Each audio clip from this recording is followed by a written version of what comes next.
Hello guys! Ayan, wedding invitation naman ang ginawa ko today. Nilayout ko muna yan sa Canva at pagkatapos ay dinownload ko as PNG and then nilagay ko sa Word. And ayan, piniprint ko na siya. At ang gamit kong printer dito ay Epson L18050 at original ink. And then, ang papel naman na ginamit ko ay 300 GSM na double-sided glossy photo paper. And tadan! Yan ang output guys. You see that? Very beautiful. Napakatingkad ng kulay at napakagandang tingnan guys.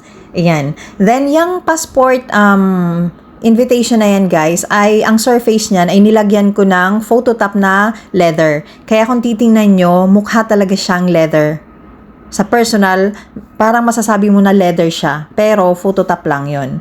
Then, yung inner pages naman ay nilagyan ko siya ng glitter. Kaya maganda din siya guys, parang nag-sparkling siya. Yung pagka-glitter niya, maganda siya. Ayan oh. So, pwede din itong ma-customize guys. Pwedeng malagyan ng several pictures kung gusto nyo. And, message lang kayo kapag gusto nyo magpagawa. Kung gusto nyo umorder, may minimum orders na free delivery. I am accepting orders all over the Philippines. Comment lang guys kung gusto niyo magpagawa and please share this video para makita naman ng iba na naghahanap ng mga budget-friendly na mga invitation pero quality.